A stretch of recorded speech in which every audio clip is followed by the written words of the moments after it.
ഇതാണ് നിങ്ങൾക്ക് മനസ്സിലാകാത്ത ചില കാര്യങ്ങൾ. ഞാൻ പറഞ്ഞല്ലോ, അതുമായി ബന്ധപ്പെട്ട ഒട്ടേറെ തർക്കങ്ങളുണ്ടായിരുന്നു. ആ തർക്കങ്ങൾ പിന്നെയും ഉയർത്തിക്കൊണ്ടല്ല ഞങ്ങൾ പോയത്. കാരണം നാടിന്റെ താല്പര്യമാണ് പിന്നെ പ്രശ്നമായിട്ട് വരുന്നത്. ഇതുമായി ബന്ധപ്പെട്ടൊരു കരാർ ഒപ്പിട്ട് കഴിഞ്ഞിരുന്നു. ആ കരാർ അനുസരിച്ച് കാര്യങ്ങൾ നടപ്പാക്കിയില്ലെങ്കിൽ അതിന്റെ ഭാഗമായിട്ട് വരുന്ന പ്രശ്നങ്ങളുണ്ട്. ഈ പദ്ധതി മുടങ്ങിപ്പോകുന്ന സ്ഥിതി വരും. അപ്പോൾ പദ്ധതി നടപ്പാക്കുക എന്നതിന് തന്നെയാണ് ഗവൺമെന്റ് പ്രാമുഖ്യം. ഞാൻ നേരത്തെ പറഞ്ഞല്ലോ, അത് ആവർത്തിക്കേണ്ടതില്ല എന്നാണ് തോന്നുന്നത്. ബാക്കി എല്ലാവർക്കും മനസ്സിലായി, നിങ്ങൾക്ക് അത്ര വേഗം മനസ്സിലാവില്ല. അതാ നിങ്ങളെ പ്രശ്നം.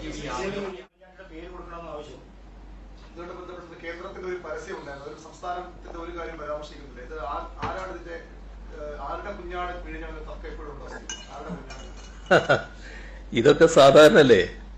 ഇതിലൊക്കെ നമുക്ക് വലിയ ആശ്ചര്യമുണ്ടാകേണ്ട കാര്യമില്ലല്ലോ. ഈ പദ്ധതി പൂർത്തിയാക്കുക എന്നുള്ളതാണല്ലോ നമ്മളെ സംബന്ധിച്ചിടത്തോളം ഏറ്റവും പ്രധാനമായിട്ടുള്ള കാര്യം.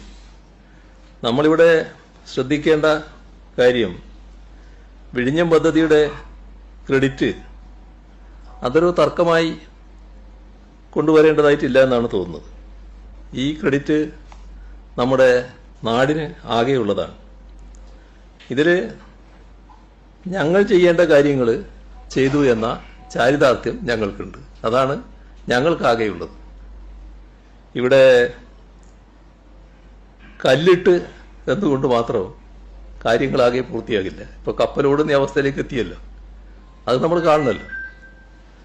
എല്ലാവർക്കും ഇതെല്ലാം അറിയാവുന്നതാണല്ലോ. വിഴിഞ്ഞം പദ്ധതി ഈ സർക്കാരിൻ്റെയോ, അതായത് 2016 മുതലുള്ള സർക്കാരല്ല, അതിന് മുൻപുള്ള സർക്കാരിൻ്റെയോ, 2011 മുതൽ 16 വരെയുള്ള ആ സർക്കാരിൻ്റെയോ കണ്ടെത്തലല്ല എന്നത് നാം പ്രത്യേകം ഓർമ്മിക്കേണ്ടതായിട്ടുണ്ട്. ഇത് പതിറ്റാണ്ടുകളായി നമ്മുടെ നാട്ടിൽ തുടരുന്ന ഒരു പ്രക്രിയയുടെ സാക്ഷാത്കരണമാണ്. അവിടെ നമ്മൾ ശ്രദ്ധിക്കേണ്ടത്, ആ സാക്ഷാത്കരണത്തിൽ കഴിഞ്ഞ 9 വർഷം ഏറ്റവും നിർണായകമായിരുന്നു. അതാണതിൽ പ്രധാനം. ആ 9 വർഷത്തിൽ 2016 അധികാരത്തിൽ വന്ന സർക്കാരും ഇപ്പോഴുള്ള സർക്കാരും ഉചിതമായ കാര്യങ്ങൾ ചെയ്തു. അത് ക്രെഡിറ്റ് നേടുന്നതിന് വേണ്ടിയല്ല, നമ്മുടെ നാട് മുന്നോട്ട് പോകുന്നതിന് വേണ്ടിയാണ്. അറിയാലോ, ഇതുമായി ബന്ധപ്പെട്ട് ഒട്ടേറെ തർക്ക വിഷയങ്ങൾ നേരത്തെ ഉണ്ടായിരുന്നല്ലോ. ആ തർക്ക വിഷയങ്ങൾക്കല്ല പിന്നീട് പ്രാധാന്യം കൽപ്പിച്ചത്. കാരണം നാടിന്റെ വികസനത്തിന് ഏറ്റവും പ്രധാനപ്പെട്ട ഒരു പദ്ധതിയാണ് എന്നുള്ളതുകൊണ്ട് ആ പദ്ധതിയുമായി മുന്നോട്ട് പോകാനാണ് സർക്കാർ, LDF സർക്കാർ തയ്യാറായത്. അപ്പോൾ നമ്മുടെ നാടിന്റെ മുന്നേറ്റത്തിന് സഹായിക്കുന്ന എല്ലാ പദ്ധതികളെയും പ്രോത്സാഹിപ്പിക്കുന്ന സമീപനമാണ് നമ്മൾ സ്വീകരിച്ചു വന്നിട്ടുള്ളത്. വിഴിഞ്ഞത്ത് ഏതെങ്കിലും തരത്തിൽ അതിലേ കൂടി പോകുന്നൊരു ബോട്ട് തള്ളിക്കൊണ്ടുവന്നിട്ട് ഉദ്ഘാടനം നടത്തുന്ന രീതിയല്ലാലോ വരാൻ പോകുന്നത്.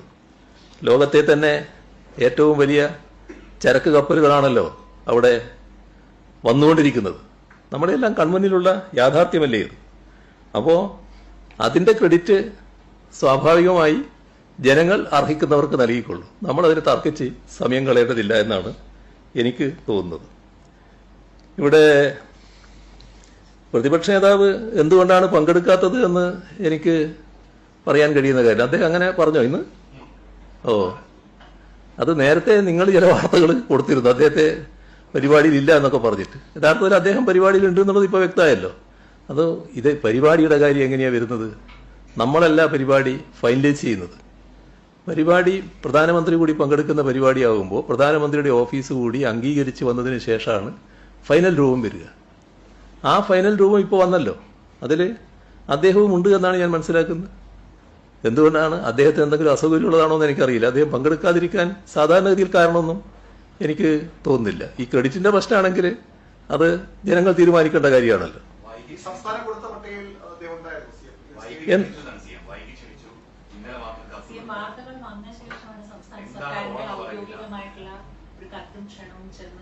ആ ക്ഷണം ഈ സമയത്തല്ലേ എല്ലാവർക്കും ചെന്നിട്ടുണ്ടാവുക. നിങ്ങൾ കാണേണ്ടത് ഈ ക്ഷണം ആദ്യം എല്ലാവർക്കും ചെല്ലുന്നില്ലല്ലോ. ക്ഷണം ചെല്ലുന്നത് അവസാനമാണല്ലോ. ഇത് അംഗീകരിച്ച് വന്നാൽ മാത്രമാണല്ലോ. നമ്മളിപ്പോൾ ആളെ ക്ഷണിച്ചാൽ ആ ആളില്ലെങ്കിൽ എന്താ നമുക്ക് ചെയ്യാൻ പറ്റുക? നമ്മളല്ല അതിൽ ക്ഷണിക്കുന്നത്, നല്ല തീരുമാനിക്കുന്നത്. ഇപ്പോൾ ചില ആളുകൾ ഇങ്ങനെ ഒരു ശങ്കയിൽ നിൽക്കുന്നതെന്ന് മാത്രമേ കാണേണ്ടതുള്ളൂ. നമ്മൾ അഭിപ്രായപ്പെടുന്നു, അവിടുന്ന് തീരുമാനമെടുക്കുന്നു, പ്രധാനമന്ത്രിയുടെ ഓഫീസ് തീരുമാനമെടുത്ത് അറിയിക്കുന്നു. ആ പട്ടികയിലുള്ളവരെയാണ് പിന്നെ നമ്മൾ ക്ഷണിക്കുക. ഇതാണ് അതിന്റെ നടപടിക്രമം. അതാണ് നടന്നിട്ടുള്ളത്.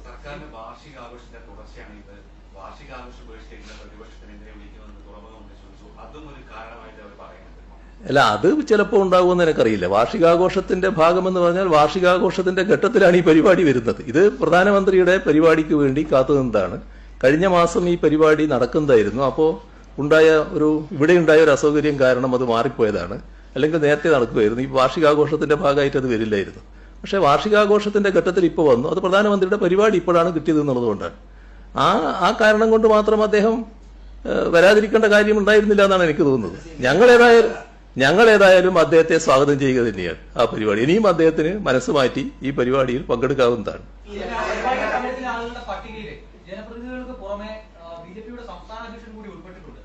അതാണ് ഞാൻ പറഞ്ഞത്. ഈ കാര്യങ്ങൾ തീരുമാനിക്കുന്നത് ഞങ്ങളല്ല.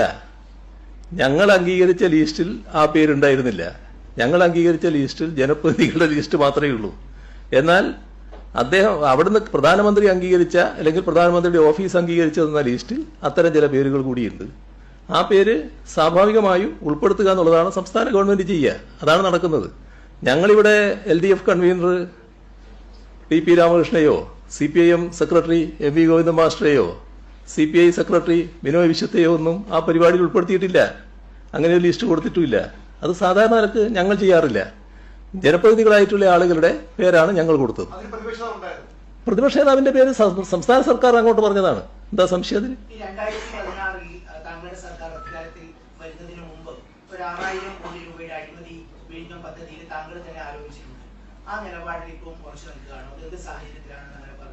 ഇതാണ് നിങ്ങൾക്ക് മനസ്സിലാകാത്ത ചില കാര്യങ്ങൾ. ഞാൻ പറഞ്ഞല്ലോ, അതുമായി ബന്ധപ്പെട്ട ഒട്ടേറെ തർക്കങ്ങൾ ഉണ്ടായിരുന്നു.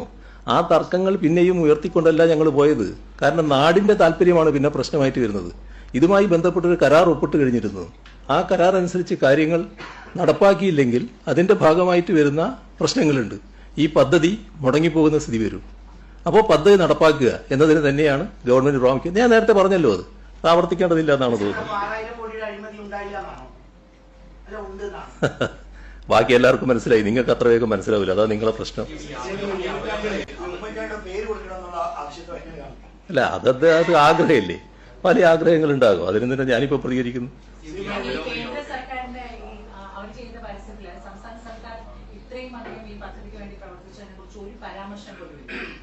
അതൊക്കെ ഒരു ശരിയായ രീതിയല്ല സാധാരണഗതിയിൽ.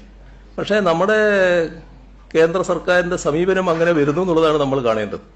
ഞങ്ങളിപ്പോ BGF-ന്റെ കാര്യം മറച്ചു വെക്കുന്നില്ലല്ലോ. പറഞ്ഞില്ലേ, കേന്ദ്ര സർക്കാർ ഇത്ര പങ്കുവഹിച്ചു എന്ന് പറഞ്ഞില്ലേ?